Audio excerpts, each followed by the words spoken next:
Assalamualaikum warahmatullahi wabarakatuh. Salam sejahtera bagi kita semua. Semangat pagi. Perkenalkan, saya Katiko Imamul Mutakin, berasal dari Politeknik Negeri Banjarmasin. Eh, akan menyampaikan beberapa materi terkait pembelajaran kita, yaitu tentang safety and health, di mana pada kesempatan yang sangat berbahagia ini, kita akan mempelajari tentang materi keselamatan dan kesehatan kerja, yang mana kita sering mendengar istilah yaitu K3. Selanjutnya, apakah ada yang pernah melihat ataupun menonton video terkait uh, foto yang ada di layar? Jadi, yang ada di layar merupakan beberapa contoh dokumentasi terkait kecelakaan kerja yang terjadi di area kerja, terutama di area pertambangan.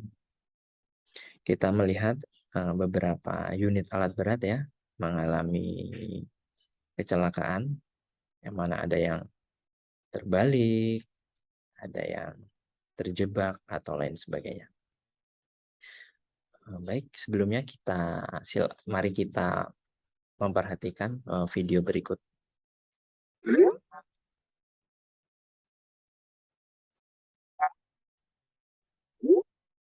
Mungkin kita percepat.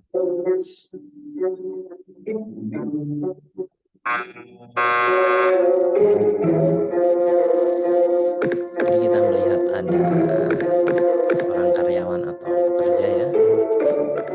Mungkin ini jam istirahat. Dia ingin meninggalkan area pekerjaan. Ketika di jalan, dia sudah melepas APD-nya. Padahal pekerja tersebut masih berada di area kerja, masih sangat rentan, sangat beresiko apabila melepaskan APD. Jadilah kecelakaan kerja. K3 merupakan suatu usaha ya, di mana ketika kita itu melakukan pekerjaan, harapannya tidak terjadi suatu kecelakaan. Siapa sih yang ingin mengalami kecelakaan ketika kita bekerja? Tentunya nggak ada. Kemudian keselamatan dan kesehatan kerja atau K3 ini harapannya dapat menciptakan suasana kerja atau lingkungan kerja yang aman dan juga nyaman. Sehingga dengan K3 ini kita ketika bekerja akan menghasilkan atau mendapatkan keuntungan serta terbebas dari segala macam bahaya yang muncul. Apa sih tujuan dari K3 tersebut? Yang pertama jelas, sebagai karyawan kita tentu tidak ingin mengalami pekerjaan. Sebagai perusahaan pun kita juga tidak ingin apabila para karyawannya mengalami celaka. Kenapa? Karena nantinya pasti akan mengalami kerugian. Kemudian bagaimana sih cara kita kemudian dengan K3 harapannya dapat menciptakan suasana kerja yang aman dan nyaman. Kenapa suasana kerja aman dan juga harus nyaman? Karena terkadang suasana kerja yang aman belum tentu nyaman. Begitu pula sebaliknya. Suasana yang nyaman belum tentu aman. Sehingga dalam bekerja kita perlu dua-duanya. Yang aman dan juga nyaman. Tergantung pekerjaan apa yang sedang kita lakukan. Kemudian tujuan selanjutnya dari adanya K3 ini adalah tidak terjadinya kerusakan alat ataupun material serta lingkungan. Jadi harapannya alat-alat yang digunakan itu masih dapat digunakan, kemudian material-material itu masih dapat digunakan, dan tentunya yang sangat penting merupakan lingkungan. Kenapa lingkungan? Karena lingkungan adalah tempat kita bekerja, tempat kita hidup tentunya. Nah, apabila dari beberapa faktor tadi dapat wujudkan, tentunya tujuan yang terakhir adalah mendapatkan keuntungan. Dari apa kita mendapatkan keuntungan? Yaitu karena kita meminimalisir atau bahkan menghilangkan kerugian-kerugian yang muncul akibat terjadinya kecelakaan. Kemudian, manfaat dari K3 yaitu yang pertama, meminimalisir pengeluaran perusahaan. Tentu, karena apa? Perusahaan juga ingin untung.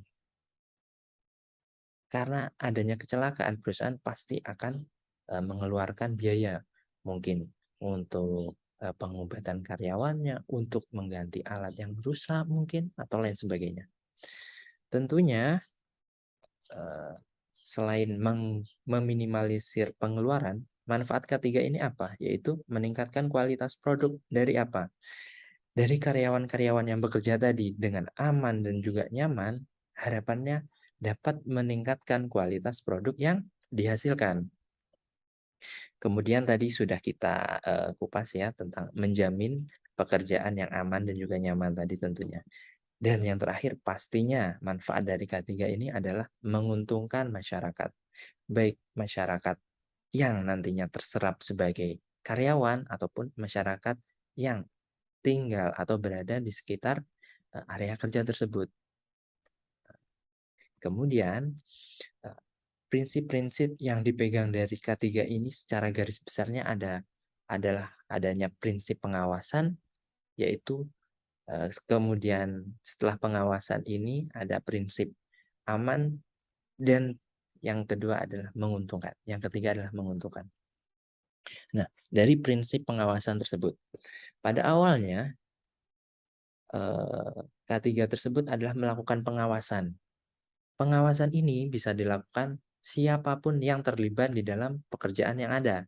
Bisa karyawan, bisa pimpinan perusahaan, atau mungkin masyarakat atau pihak-pihak yang terkait dengan pekerjaan yang dilakukan. Pengawasan ini bisa dilakukan untuk mengawasi manusianya atau manpower-nya, kemudian mengawasi mesin yang digunakan, kemudian material yang digunakan, dan juga metode yang digunakan dalam bekerja. Nah, setelah melakukan pengawasan, harapannya nih tercipta lingkungan kerja yang aman, kemudian kondisi yang aman, dan juga tindakan kerja yang dilakukan oleh manpower tersebut aman. Sehingga harapannya apa? Tidak terjadi kerugian, baik kerugian material ataupun imaterial. Dan tentunya pasti menguntungkan, mendapatkan keuntungan. Selanjutnya, bagaimana sih upaya untuk bekerja dengan aman dan selamat tersebut? Yang pertama tentu, kita harus mengetahui pekerjaan yang akan dilakukan. Tidak mungkin kita melakukan pekerjaan tanpa kita mengetahui apa sih yang akan dilakukan, apa sih tujuannya kita melakukan pekerjaan tersebut. Nah, kemudian kita harus mengetahui langkah-langkah atau tahapan yang akan kita lakukan guna melakukan pekerjaan tersebut. Kemudian mengetahui bahaya-bahaya yang mungkin terjadi apabila melakukan kegiatan tersebut. Dan yang paling terpenting setelah kita mengetahui apa sih bahaya-bahaya yang terjadi, kita mampu mengendalikan bahaya tersebut. Sebagai contoh, kita ingin memasak, mungkin misalkan ingin menggoreng tempe mungkin. Anggap aja ingin menggoreng tempe, tempe goreng. Kita mengetahui pekerjaan yang akan dilakukan yaitu menggoreng tempe. Kemudian mengetahui langkah atau tahapan kerja. Mungkin kita harus memotong-motong tempe dulu, membuat adonan, dan lain sebagainya. Sampai tempe tersebut jadi tempe goreng yang kita inginkan. Kemudian setelah kita mengetahui langkah-langkah apa yang ingin dikerjakan, kita harus mengetahui bahaya-bahaya yang mungkin terjadi. Misalkan ketika menyiapkan bumbu, ada risiko kita akan terluka di bagian tangan ketika mungkin nanti mengiris bumbu atau lain sebagainya. Ketika menggoreng kita akan ada risiko kita terkena minyak goreng yang panas dan lain sebagainya. Dan tentu karena kita sudah mengetahui potensi bahaya yang terjadi, kita harus mengetahui cara mengendalikan bahaya tersebut. Mungkin ketika menyiapkan bumbu, kita harus lebih berhati-hati. Mungkin kita bisa memakai alat yang lebih safety mungkin, dan lain sebagainya. Tergantung metode apa yang kita akan gunakan. Sebenarnya banyak cara pengendalian bahaya tersebut. Namun secara garis besarnya ada 4 tahapan ini yang harusnya kita memegang prinsip ini untuk bekerja dengan aman dan selamat. Kemudian kita juga harus mengetahui apa sih kewajiban pemimpin. Karena apa? Di setiap mungkin di perusahaan pasti ada yang namanya pimpinan dan juga bawahan. Anggap aja karyawan yang sebagai leader atau bawahan mungkin anak buah lah secara umumnya. Jadi pemimpin dari suatu organisasi atau perusahaan wajib memastikan kondisi bawahannya. Maksudnya kondisi di bawahannya ini adalah secara fisik dan mental. Jadi sebelum bekerja, pemimpin ini harus mengetahui kondisi karyawannya. Apakah dia siap bekerja, apakah dia sedang sakit atau sebagainya. Seandainya dia sehat, mungkin karyawan tersebut dapat langsung melakukan pekerjaan sesuai dengan SOP yang ada di perusahaan tersebut. Apabila dia mungkin mengalami sakit, entah fisik ataupun mental, dari pimpinan tersebut tentu harus mengikuti SOP yang ada. Mungkin apabila karyawan sakit harus diarahkan dulu ke bagian medis atau lain sebagainya. Kemudian pimpinan wajib mengikuti ketentuan umum atau biasanya di perusahaan sudah memiliki SOP atau peraturan-peraturan yang ada terkait K3 ini, sehingga peraturan yang ada ini harus dipatuhi dan juga harus diikuti. Nah, kemudian selain karyawannya yang harus dipastikan kondisinya, pimpinan juga wajib memastikan kondisi orang-orang yang non karyawan yang berada di area tempat bekerja. Apakah nanti orang-orang tersebut akan terdampak resiko dari pekerjaan tersebut atau tidak? Intinya, pimpinan harus memastikan keselamatan dari orang-orang sekitar. Ya. Kemudian pimpinan wajib memperhatikan dampak yang ditimbulkan. Nah, terkait juga dengan poin yang ketiga, di mana ketika kita melakukan pekerjaan, entah apa yang ditimbulkan, misalkan limbah atau lain sebagainya, sebagai pimpinan harus memastikan limbah tersebut tidak mencemari lingkungan. Karena apa? Ada kalanya lingkungan tersebut, misalkan saja sungai, ketika tercemar, ada kalanya sungai tersebut dimanfaatkan oleh penduduk sekitar yang non-karyawan, sehingga nantinya penduduk sekitar tersebut akan terdampak dari limbah yang dihasilkan dari kegiatan pekerjaan tersebut. Nah, jadi sebagai pimpinan wajib memperhatikan dampak itu dan harus dihindari agar para masyarakat tidak terdampak dari apa yang terjadi dari pekerjaan yang dilakukan. Kemudian sebagai karyawan, selain pimpinan, sebagai karyawan juga ada beberapa hal yang seharusnya diperhatikan dan wajib dikerjakan. Yang pertama, wajib peduli terhadap kesehatan diri sendirinya dan juga orang lain. Sebagai karyawan, juga wajib memperhatikan beberapa hal berikut. Yang pertama, wajib peduli terhadap kesehatan dirinya dan juga orang lain di sekitarnya yang berada di tempat kerja tersebut. Kenapa tidak harus memperhatikan kesehatan diri sendiri, tetapi juga orang-orang lain yang berada di tempat kerja? Nah, sebagaimana prinsip K3 yang sebelumnya tadi, di mana ada prinsip pengawasan. Orang yang wajib mengawasi itu tidak hanya harus pimpinan, namun seluruh orang yang terlibat terhadap pekerjaan yang dilakukan. Kemudian, kewajiban karyawan selanjutnya yaitu dapat bekerja sama dengan pimpinan untuk menciptakan lingkungan kerja yang aman, sehat, dan nyaman tadi. Kenapa sih ini perlu? Karena apa? Komunikasi antar pimpinan dan karyawan itu harus tetap terjaga guna menciptakan kondisi yang aman. Karena ketika tidak adanya komunikasi yang bagus atau kerjasama yang bagus dari pimpinan dan karyawan, ada kalanya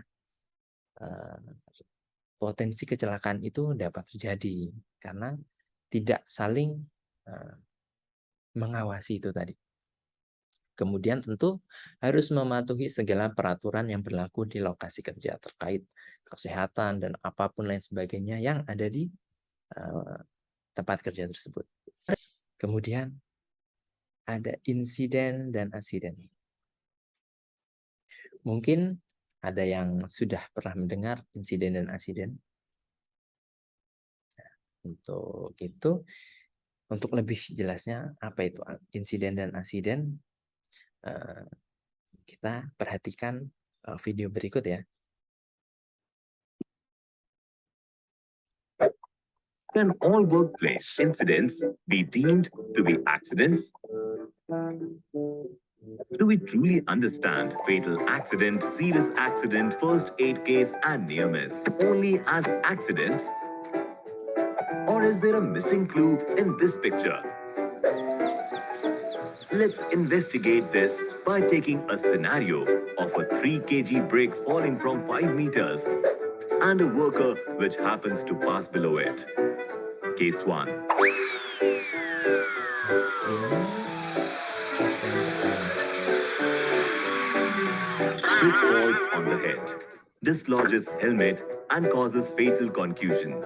It's a fatal accident, right? Fatal accident atau mungkin Case 2. fatality ya, bisa menyebabkan kematian. Brick falls on shoulder and breaks the shoulder bone. A serious accident, surely. Case 3. Serious accident menyebabkan cedera berat. Brick falls on the toes of the safety boot and causes minor bruises.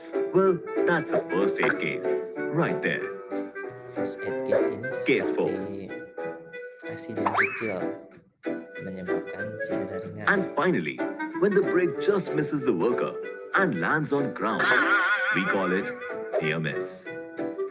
Near miss ini If we break down these scenarios, we can pinpoint the culprit without doubt. It's the falling brick, triggering a chain of events for different yet unsafe outcomes at the workplace.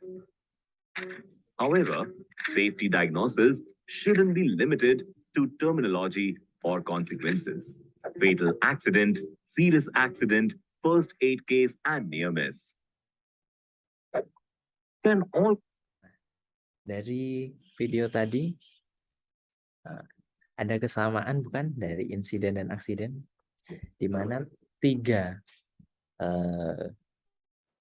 case yang pertama tadi merupakan asiden, di mana asiden sampai fatality, serius asiden, dan juga asiden ringan yang menyebabkan cedera berat.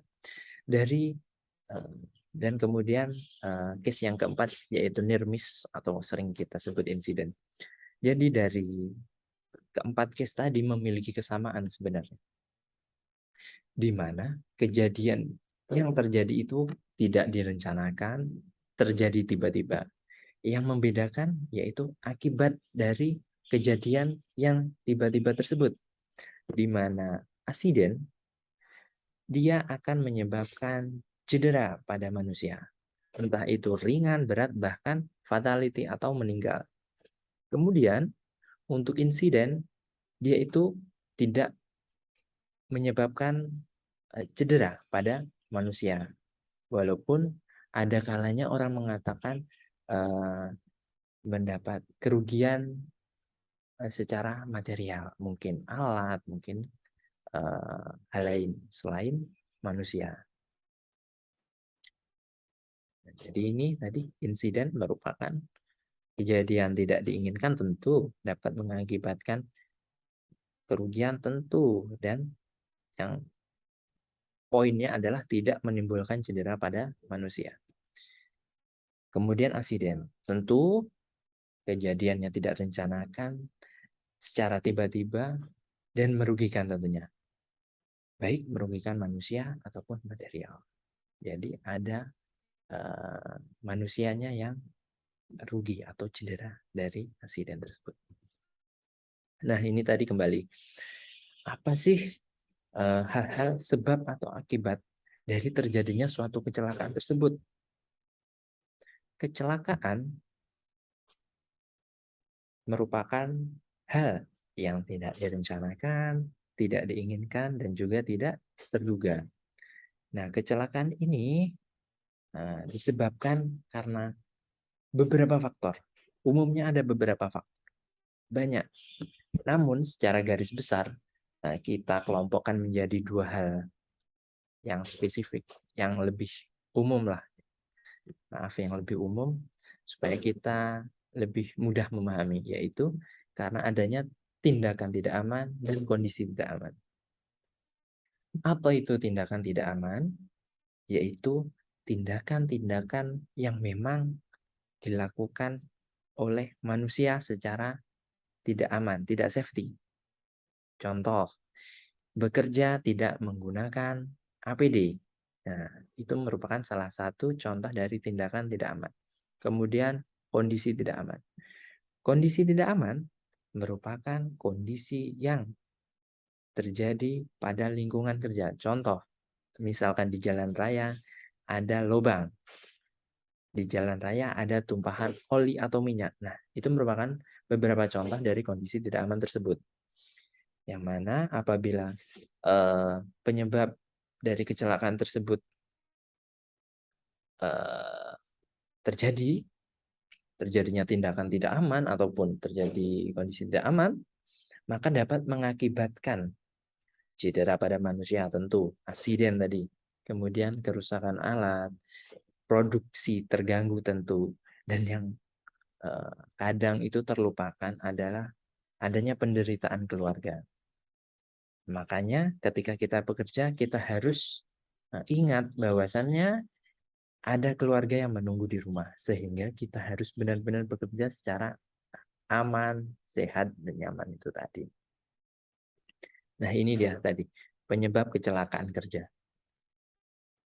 Tadi ada dua aspek secara garis besar ya, yaitu tindakan tidak aman dan juga kondisi tidak aman. Walaupun ada beberapa faktor kecil merupakan takdir dari Yang Maha Kuasa. Nah, anggapannya takdir merupakan hal-hal yang sudah kita tidak dapat merubahnya, memang mungkin sudah dari ketetapan dari Yang Maha Kuasa. Namun, selain 2% faktor takdir tadi, ada 98 ya faktor yang mana itu merupakan gabungan dari kondisi tidak aman dan tindakan tidak aman. Kenapa saya bedakan? Karena apa? Kondisi tidak aman dan tidak aman ini sebenarnya dapat kita minimalisir ataupun kita hilangkan. Karena kondisi tidak aman, mungkin misalkan seperti jalan yang berlubang tadi, mungkin kita dapat menutupnya, ataupun ketika ada tumpahan oli, kita dapat melakukan penanggulangan, mungkin diberi absorben dan lain sebagainya. Dan juga tindakan tidak aman ini sangat besar porsi dari faktor penyebab kecelakaan kerja. Karena apa? Tindakan tidak aman ini dipengaruhi ada 3 hal secara garis besar, yaitu karena si pekerja atau manpower itu tidak mengetahui apa yang dilakukan, kemudian tidak mampu melakukan dan tidak ingin melakukan. Nah, sebagai contoh begini, ada suatu pekerjaan, misalkan pekerjaannya itu adalah mengoperasikan unit, misalkan unit alat berat atau truk atau lain sebagainya, whatever. Jadi ketika si operator alat berat ini tidak mengetahui tidak mengetahui bagaimana cara mengoperasikan, tidak mengetahui bagaimana cara bekerja dengan aman, maka akan menimbulkan kecelakaan, dapat menimbulkan kecelakaan. Namun, faktor tidak mengetahui ini dapat kita hilangkan dengan cara kita belajar. Kemudian, faktor yang kedua adalah tidak mampu. Tidak mampu di sini maksudnya adalah si operator ini sudah mengetahui, sudah belajar nih, sudah tahu cara mengoperasikan, sudah tahu cara bagaimana bekerja dengan aman, namun dia itu masih level amatir. Dia itu masih belum sepenuhnya terbiasa. Nah, sehingga faktor tidak mampu ini masih dapat menyebabkan kecelakaan. Namun, faktor tidak mampu ini masih dapat kita tanggulangi atau kita dapat menyelesaikan dengan cara apa? Kita belajar dan juga beradaptasi dengan pekerjaan tersebut. Nah, harapannya kan setelah kita beradaptasi, kita dapat mengetahui nih bagaimana cara bekerja dengan benar, bagaimana cara mengoperasikan peralatan tersebut dengan baik. Kemudian faktor yang sudah sulit atau biasanya sudah jadi penyakit ya, yaitu faktor tidak ingin. Dia itu sudah tahu, sudah mampu, sudah bisa melakukan pekerjaan itu, namun tidak ingin. Tidak inginin maksudnya apa? Dia tidak ingin mengikuti aturan-aturan yang berlaku. Nah, karena tidak ingin ini sudah susah obatnya. Mungkin motivasi ya, mungkin masih bisa untuk menanggulangi. Namun dalam kenyataannya faktor tidak ingin melakukan ini merupakan suatu penyakit apabila di dalam suatu pekerjaan. Nah, di mana ketiga faktor ini apabila tidak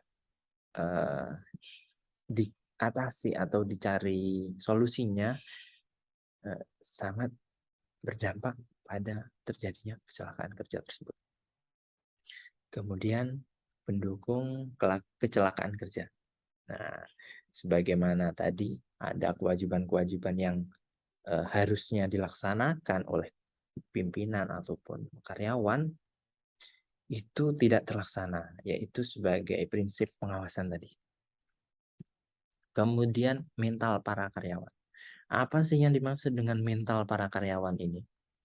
Yaitu karyawan tersebut tidak ingin mengetahui, tidak ingin belajar. Karyawan itu ya memiliki, karena melihat teman-teman yang lain melakukan hal-hal yang nantinya menyebabkan kecelakaan kerja, dia mengikuti. Nah, itu faktor-faktor pendukung kecelakaan kerja. Yang terakhir adalah fisik atau kondisi tubuh. Mungkin lelah, mengantuk, dan lain sebagainya. Itu juga berpotensi menyebabkan kecelakaan kerja.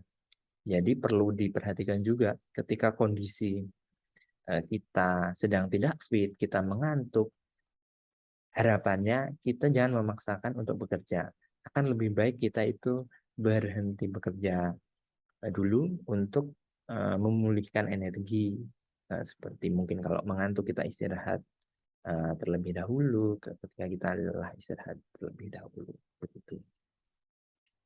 Kemudian ada nih teori domino Hendrich.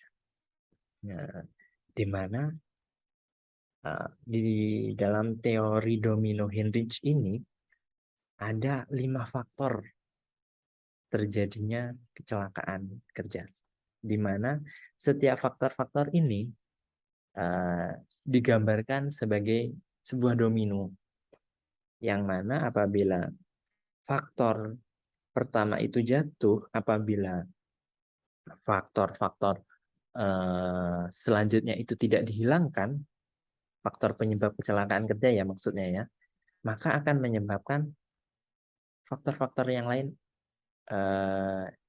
jadi terdampak. Nah, sebagai acuannya begini, Dalam teori domino Heinrich ada 5 faktor yang berperan dalam pekerjaan tersebut. Yang pertama, kecelakaan ya. Ada penyebab dasar, penyebab tidak langsung, penyebab langsung, kecelakaan kerja, dan nantinya akan menyebabkan kerugian. Nah, penyebab dasar ini apa sih? Seperti kurangnya prosedur, sarana, dan lain sebagainya. Kemudian, penyebab tidak langsung ini seperti faktor pekerjaan personal, seperti tadi, capek, ngantuk, dan mungkin ada masalah keluarga jadi pikiran dia.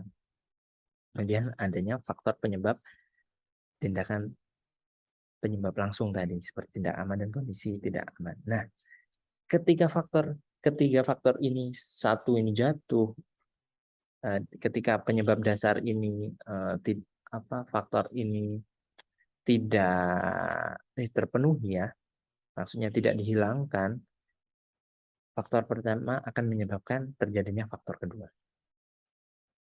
Adanya faktor kedua ini apabila tidak diatasi akan menyebabkan faktor ketiga.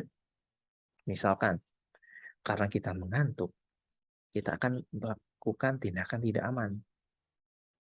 Nah, karena terjadinya tindakan tidak aman, kita akan menyebabkan kecelakaan kerja itu tadi. Karena adanya kecelakaan kerja, tentu kita mengalami suatu kerugian. Nah, secara animasi ya, kita perhatikan gambar berikut biar memahami. Apa sih itu teori domino disebutnya? Domino teori ini merupakan teori yang menggambarkan terjadinya kecelakaan kerja sebagai akibat dari jatuhnya domino-domino penyebab kecelakaan. Prinsipnya, jika satu domino jatuh, maka selanjutnya akan menjatuhkan 4 domino di depannya. Untuk mencegah domino-domino jatuh, maka salah satu domino harus patah.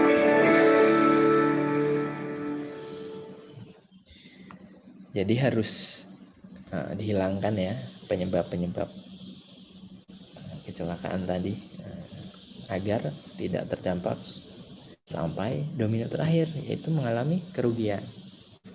Kemudian ada beberapa klasifikasi kecelakaan. Yang pertama yaitu people injury. Kecelakaan tersebut berdampak pada cedera yang dialami oleh manusia atau manpower. Kemudian adanya property damage. Kerusakan tersebut atau kecelakaan tersebut menyebabkan adanya kerusakan harta benda atau material, mesin misalkan. Kemudian environmental damage mengakibatkan kerusakan lingkungan dan juga business interruption, itu gangguan usaha. Pada klasifikasi kecelakaan yang pertama yaitu people injury adalah kecelakaan yang terjadi pada manusia, intinya menyebabkan cedera pada manusia. Yang pertama adalah cedera ringan, di mana ketika terjadinya kecelakaan mengakibatkan cedera pada manusia, namun setelah diberi pertolongan K3, pada hari itu juga dia dapat melanjutkan pekerjaan. Intinya itu cederanya tidak parah. Misalkan ketika dia bekerja, matanya mungkin terkena debu. Nah, setelah mendapatkan perawatan, matanya sudah dapat berfungsi dengan baik, dia dapat melanjutkan pekerjaan di hari itu juga. Kemudian ada cedera rawat medis. Cedera rawat medis ini terjadi ketika karyawan tersebut mengalami kecelakaan kerja. Misalkan nih, karyawan tersebut sakit.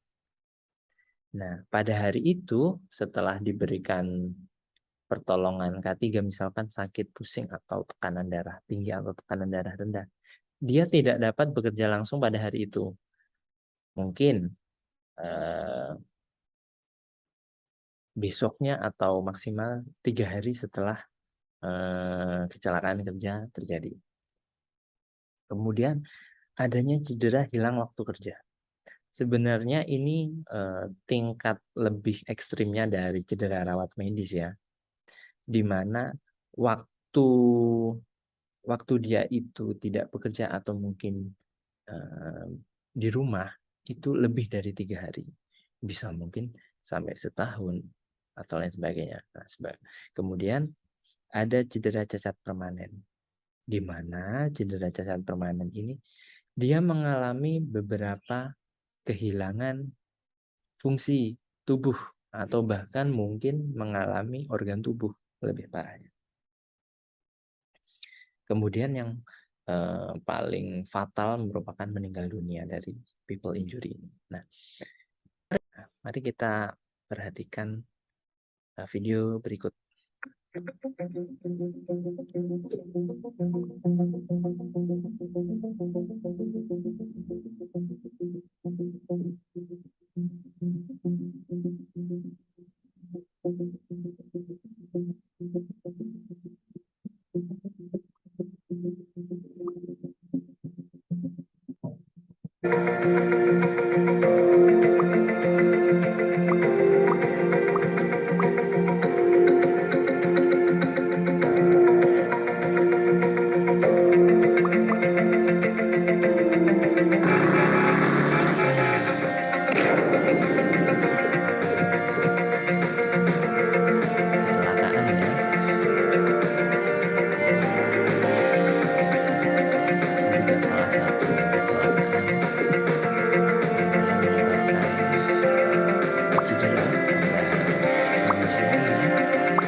Jangan bekerja ketika kondisi tidak aman. Kemudian jangan bercanda. Intinya harus fokus ketika kita sedang bekerja.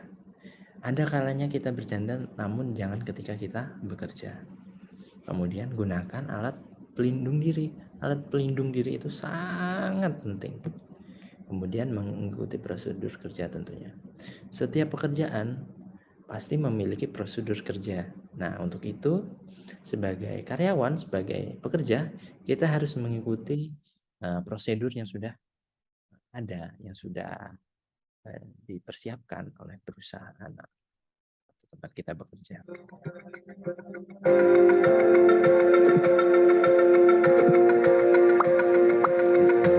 Salah satu APD ya, mungkin di pembelajaran materi berikutnya kita akan membahas tentang APD.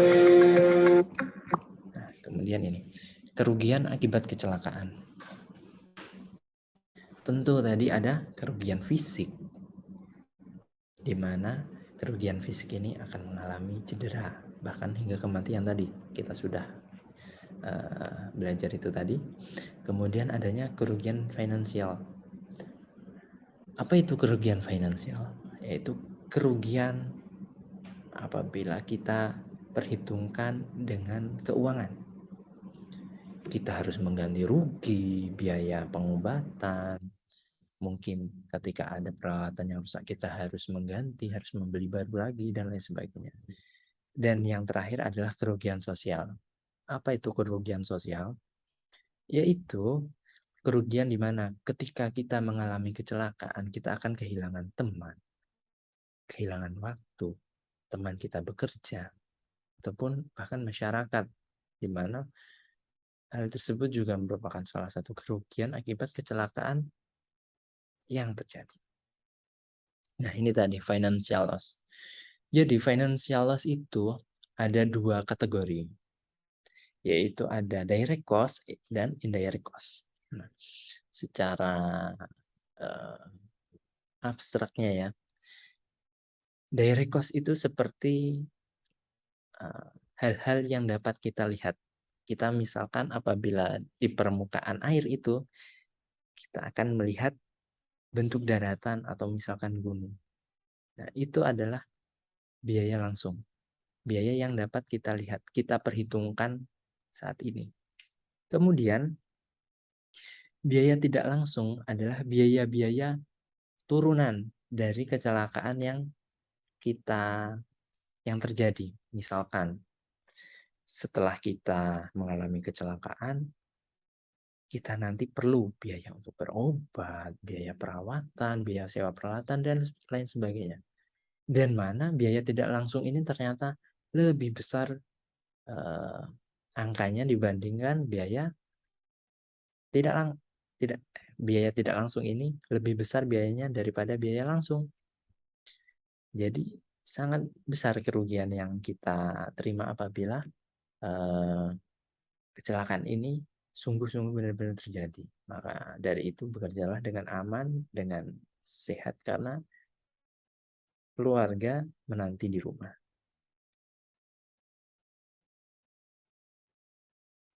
Mari kita perhatikan video berikut ya. Ini tentang kecelakaan kerja yang ada di area Hawiling atau jalan yang ada di Pambang.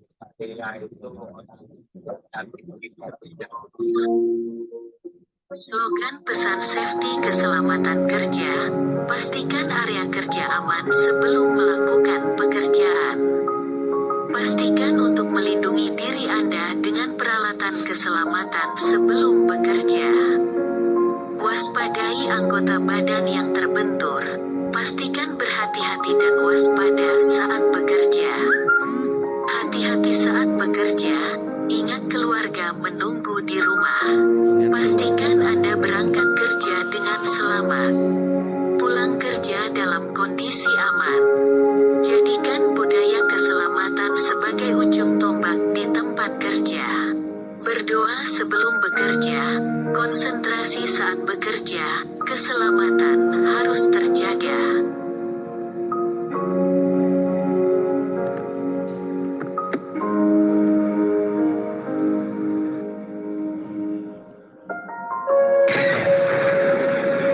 Salah satu bentuk kecelakaan kerja ya ini.